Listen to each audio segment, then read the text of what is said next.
whatever to whatever it is. Everything has a purpose. So I really believe in that purpose, and I believe I'm being talked to directly by everything.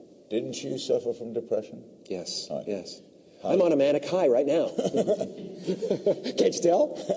How did you get through that to this? Well, that's another thing. You know, at the risk of like opening up the whole Tom Cruise Prozac argument, I don't disagree in many ways. I think Prozac and things like that are very valuable to people for short periods of time. But I believe if you're on them for an extended period of time, you never get to the problem.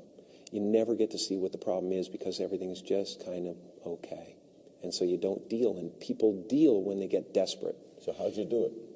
I take supplements.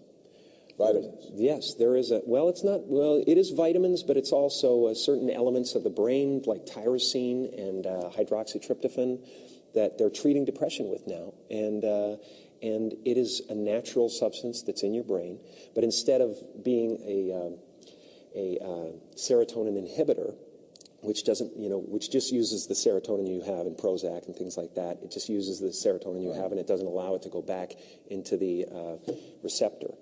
But it metabolizes your serotonin after a while, and you have to keep taking more and more to feel good. And this actually creates dopamine and creates serotonin. And it's a wonderful thing, and it's amazing. I'm going to talk a lot about it in the near future. But you want to write about it? Yeah, yeah. Has coming through this made you a better performer?